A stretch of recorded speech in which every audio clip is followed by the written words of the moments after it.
Existe uma relação entre crenças disfuncionais, depressão e prudência. É um assunto muito desafiante, porque a depressão, nós estamos falando de uma epidemia de depressão. Tanto é que alguns até mudam o nome da depressão, colocam solidão crônica, alguns colocam síndrome de burnout, e na verdade é um sintomas depressivos, que às vezes não é tão intenso, mas causa um sofrimento terrível. Só que no momento que a depressão vai se organizando, ela organiza você, a forma como você vai pensar nas coisas, como uma forma negativa de relação de si mesmo e do seu eu, da sua essência, dos outros e do mundo. Qualquer relação que esteja nesse ponto, as chamadas crenças disfuncionais, ela vai intensificar o quadro depressivo e vai intensificar essas disfunções ou disfunções das informações. Qualquer informação que chega, por mais que possa parecer promissor, a pessoa vai dar uma atenção diminuta à possibilidade do bom e focará preferencialmente no negativo.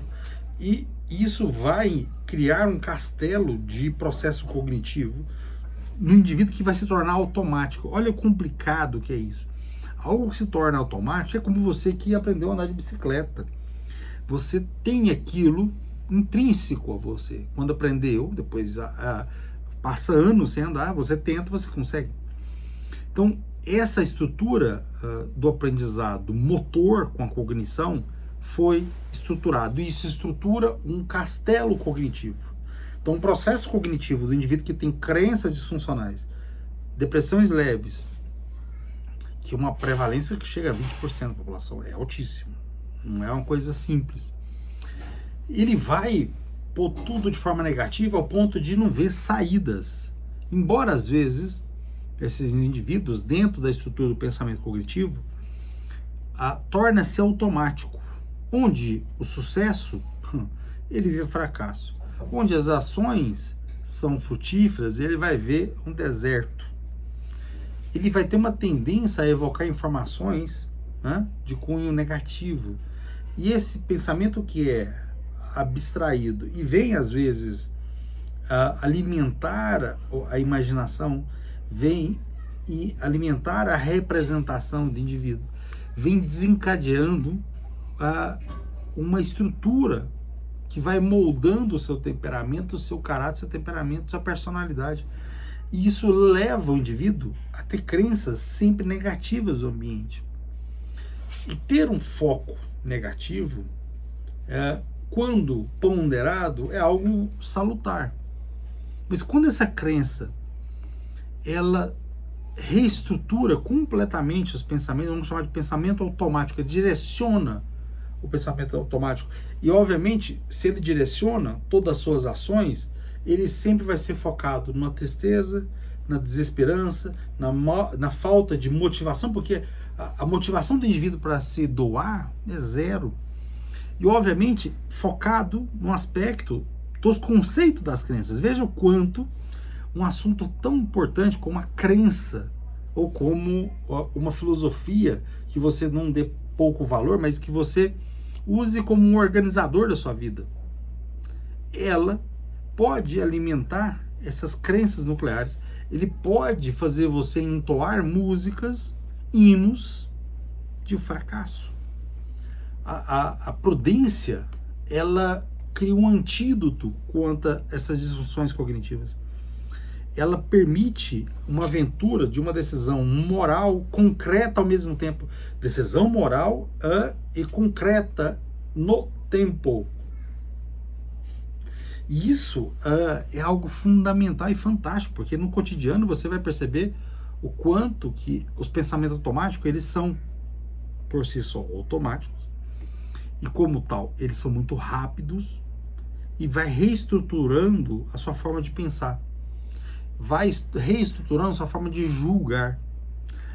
A maneira judicial do ato concreto, do pensamento concreto do indivíduo, ele é uma disciplina negativa. Ele só vê o que passa na mente de uma estrutura de pensamento desse jeito. O cunho é só negativo. é só tristeza, é só angústia. Porque o pensamento, ele se estruturou na forma negativa. É como se, comparando, né? A forma e a matéria da estrutura aristotélica e São Tomás de Aquino, que a forma vai organizando a matéria, a forma material, que determina as causas eficientes e a causa final. Há uma inversão, você não tem mais um foco de trabalhar, ou de ter um relacionamento, ou de não deixar de estar no relacionamento, mas focado num bem final maior, que se precisar do seu sacrifício, que seja, que um evento negativo não vai ser forte o bastante para produzir uma paralisação. O cunho negativo, lembra, o cunho negativo, ele está na base do raciocínio do indivíduo. Tudo que o indivíduo vai organizar, as crenças nucleares, as crenças que nutrem o pensamento automático, os esquemas, né? Nós chamamos de transtorno disruptivo da desregulação do humor, termo neuropsiquiatra, da psiquiatria, da neuro, né? Um transtorno disruptivo da desregulação do humor, porque olha o que cria uma disrupção, o que faz uma fissura, uma queda, pensar de forma negativa. Isso não é algo trivial, porque isso implica que todo o seu cérebro, toda a forma de julgar sua, foi contaminado, foi destruído por crenças negativas. E que ela, quando afrontada com a prudência do ato concreto, o ato do indivíduo de compreender à luz da razão o momento, o ato certo de se conduzir. Então, quando nós vemos inúmeros trabalhos e artigos mostrando que, na teoria do marshmallow, crianças que têm uma capacidade de segurar o impulso conseguem mais vitórias na frente. Porque é um germe da prudência. Ser um indivíduo capaz de se conduzir é algo que impede o indivíduo de se afundar. Veja, até quando nós juntamos, e aí essa é uma das minhas linhas de estudo, é unir diferentes linhas de raciocínio, por exemplo, a terapia cognitivo-comportamental, a terapia interpessoal, filtrada pela Suma Teológica de São Tomás de Aquino. Isso impede o indivíduo de ter essa disfunção disruptiva do pensamento. Ele impede você de ter uma atitude de ansiedade diante da integração de várias situações acontecendo na sua vida, e impede você de ver um olhar positivo, que o positivo vai te permitir raciocinar com calma e ver uma forma muito salutar de sair da dificuldade. Essa forma salutar, veja, essa disfunção é o que impede hoje mais ou menos 500 milhões de pessoas afetadas diretamente por depressão e mais outros 400 milhões afetados por depressão. Isso foi dado à OMS em 2016. Então nós estamos falando aí hoje já ultrapassa 1 bilhão de pessoas com depressão no mundo. Então a depressão e ela assola o indivíduo ao ponto de dar um sentimento de impotência, de medo. A solidão torna-se a casa do indivíduo. A ausência da força, porque quando você não pensa conduzido pelo medo, você tem a força de conduzir o seu ato. Mas se você pensa de forma disruptiva, de forma negativa, a solidão é o seu caminho. A falência da capacidade de amar a si próprio, óbvio que implica a incapacidade de amar o outro, de amar ao mundo. Você tem um indivíduo, literalmente, com risco de autoextermínio, seja de forma abrupta ou de forma sutil. As duas formas, às vezes, são desastrosas de forma geral. Então a intensidade leve, ela pode ser minimizada, quer dizer, a forma como o pensamento, olha, o que mais? Ele muda até a arquitetura do sono. Em alguns quadros, tem quadros de insônia inicial, e que há uma reestruturação do pensamento, porque fica ali com o pensamento de culpa, de desamparo, a inutilidade, a falta de esperança, a falta da esperança, ela tira o indivíduo das causas, ele tira o indivíduo da possibilidade de concretizar o ato e sair da potência para ir para o ato, mas isso exige sacrifício.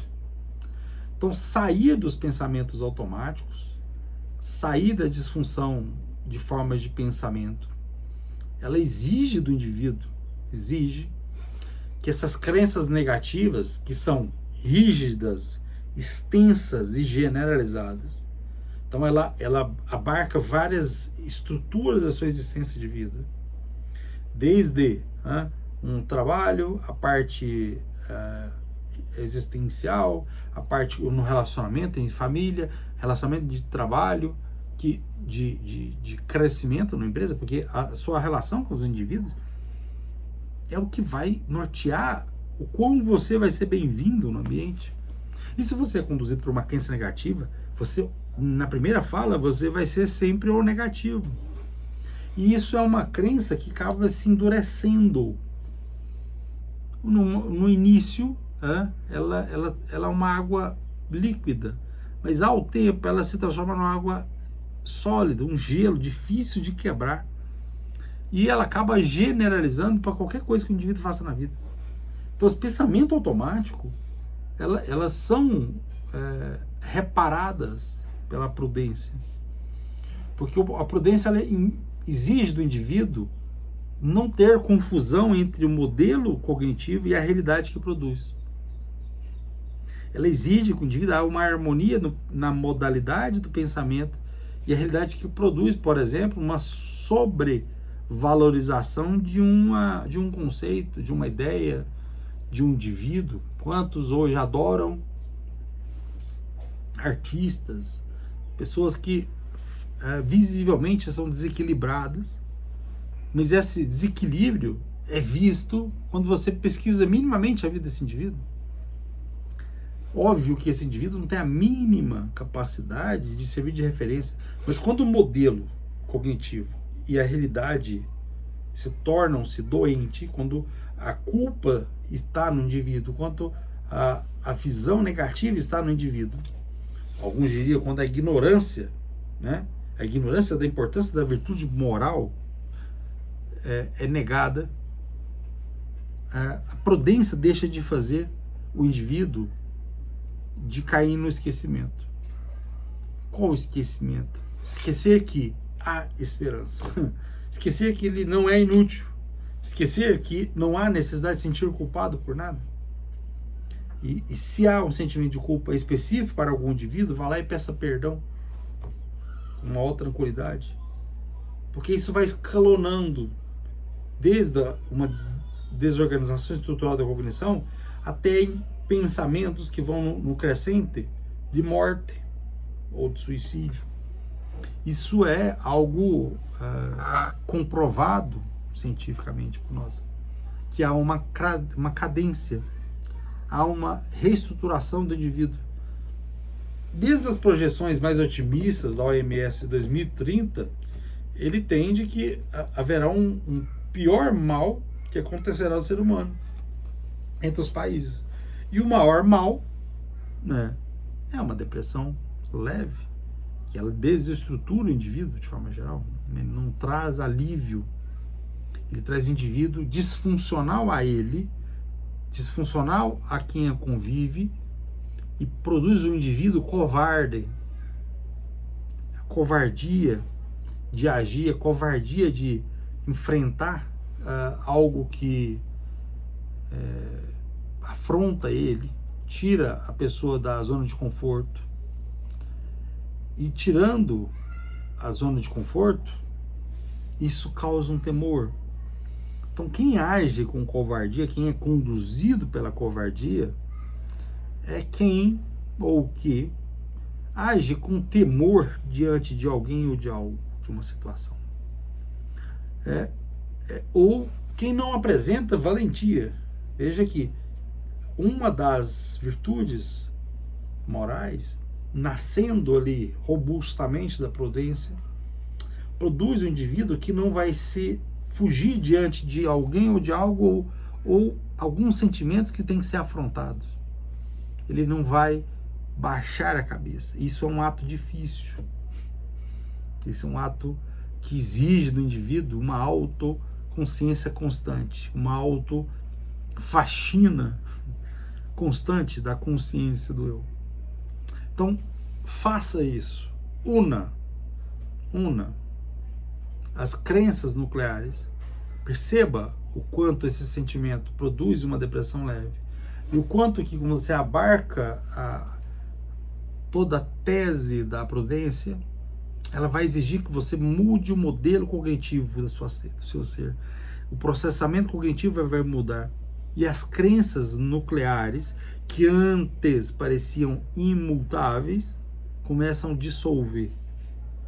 Você começa a coagular dele. Então, continuemos e veja que esses 3 itens, embora denso, ele permite que você tenha um antídoto para quadros de depressões leves e que tem um número crescente de pessoas que perde a esperança.